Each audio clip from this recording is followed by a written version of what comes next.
Quack-a-doodle-doo, what is up, fellow birds of the spiral? It's your friend and pal Fearsome here with a video all about Flanders, the crit god of this game.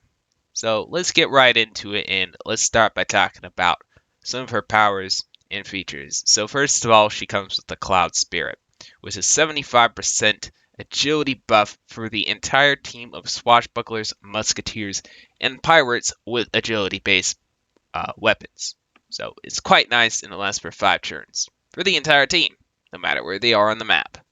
So, besides that, if that wasn't enough to boost her critical chances and damage, she also gets a Grand Shadow Dance, which increases her critical chance by 15% for 5 turns.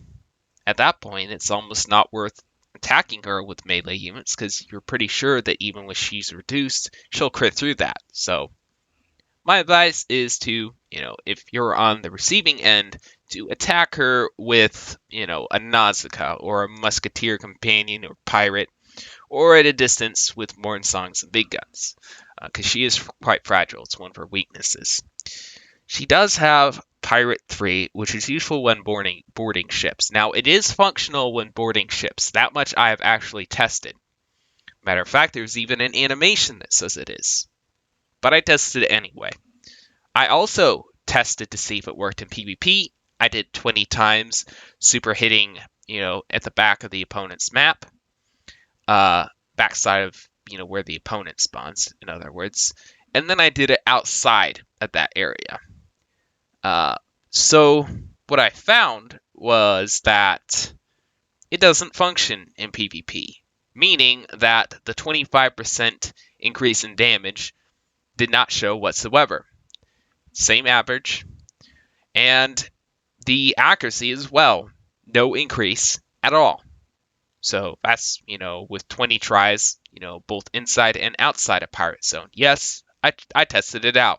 I know a lot of people think that Pirate Zone does work in PvP, but according to these tests, according to what I've seen with my own eyes, no, they don't. It does not work. So I know I'm going to upset some people, but it is what it is.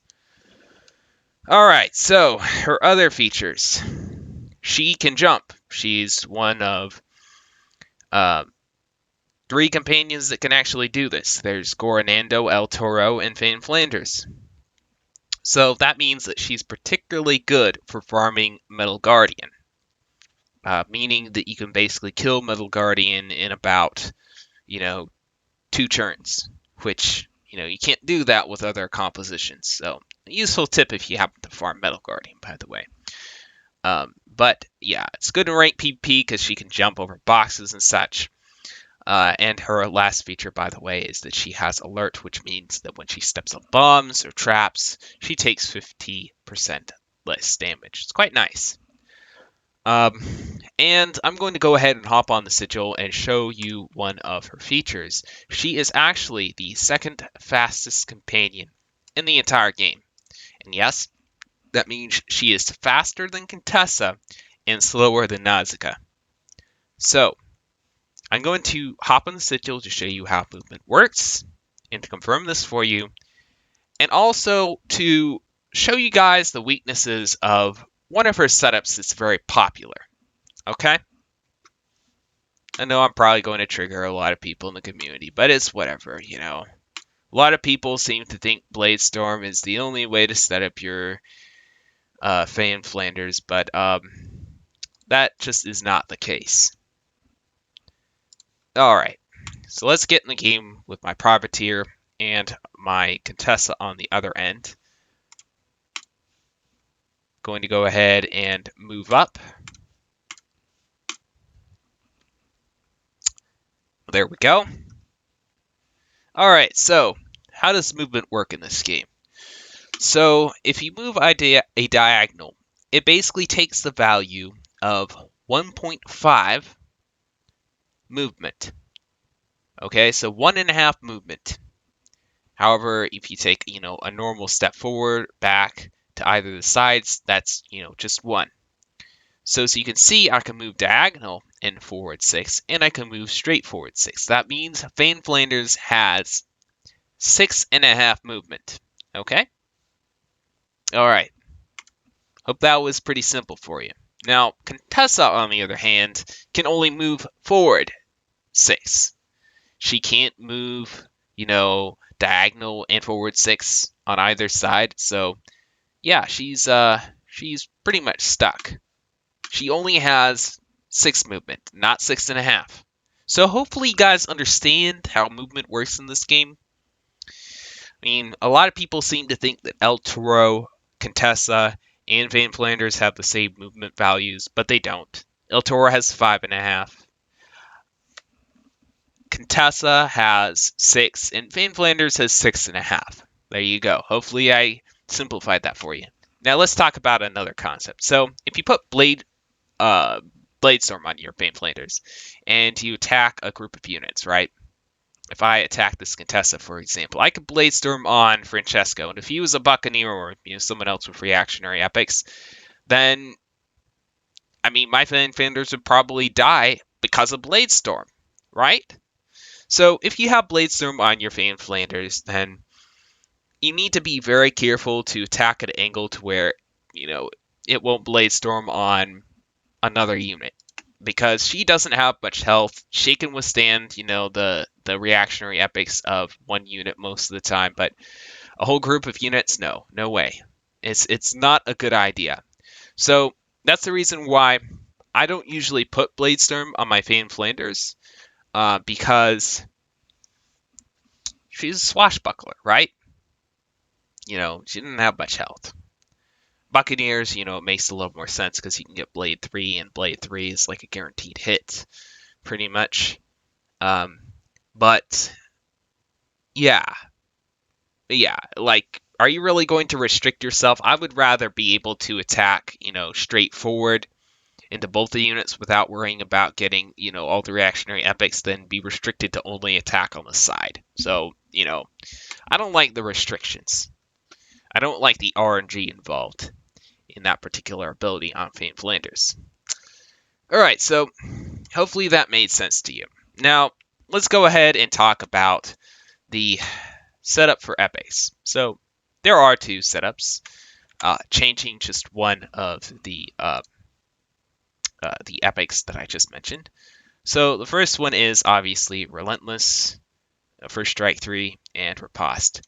And real quick, let's talk about this one right here, flanking. So it's pretty simple. People overcomplicate this one all the time. They're like, oh, flanking's bad, it removes your hide. Well, you just don't know how flanking works. So let me explain. So if Edward Teach were to come up and attack Francesco right here on the side, and Fane Flanders were to come along to the other flank, meaning the side, because that's what flank means, then she would flank, and flanking would trigger. It's that simple.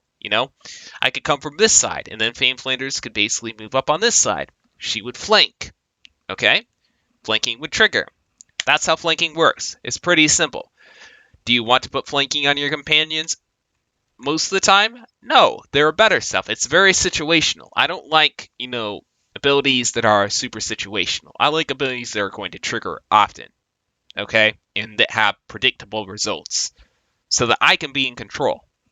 Fane Flanders does come with it, and you can use it to your advantage, but I don't recommend putting it on most companions. She also is one of the fastest companions, which means she can force those situations much more often. Okay, does that make sense? Alright, so she's not a bad companion, even though she has flanking. Alright, back to how you want to set her. I prefer the Ripost setup. Now, it's mostly so I can have better control of my companion, but also Ripost does 1.75% of the damage that a basic hit would do. So I've seen this thing go off for, 1,200. It's crazy because, the high rolls, low rolls, critical system is kind of wonky. I don't really like it much myself, but it is what it is. Ripost can do a nasty bit of damage. That much is certain. The alternative is to replace this Ripost with Bladestorm. Yeah, Bladestorm. We talked about that. I don't recommend it. However, it could be more advantageous versus, say, Nausicaa, because Nausicaa's don't have reactionary epics to a Blade Storm, so it wouldn't really matter, right? Alright. If I didn't go over it already, First Strike 3, prevents hidden attacks from coming through and doing the double damage. It also does an extra 25% attack damage to hidden attacks. So it's really good for that. Fane Flanders is kind of squishy, so you can't just let her get hit by a hidden attack and die like that. Not a good idea. And of course, Relentless 2. Relentless 2 triggers 3 times. I've tried Relentless 3 before. It's supposed to increase the chance of triggering by an additional 35%, but I think the power is bugged because it doesn't do that. I tested it. Alright, so that's our epic setup. Let's go ahead and talk about her talents real quick. So, accurate 4, ref 4, dodgy 4, tough 4, and agile. That's it. That's how you want to set your Fane Flanders. I hope you understand the companion better. If there is anything I missed, then please be sure to let me know. And any useful information that some of these people may want to know, or if anything was confusing to you, let me know down below in the comments. Thank you very much. It has been your friend and pal, TheFearsomeRubberDucky, with yet another Pirate101 video, because goodness knows I love this game. Quack, thanks for making it this far in the video, and if you really want to support this channel, you can go ahead and check out some of the new perks I have set up. Link down below in the description for a video with a lot more details on that. Thanks for watching this video, and peace out for now.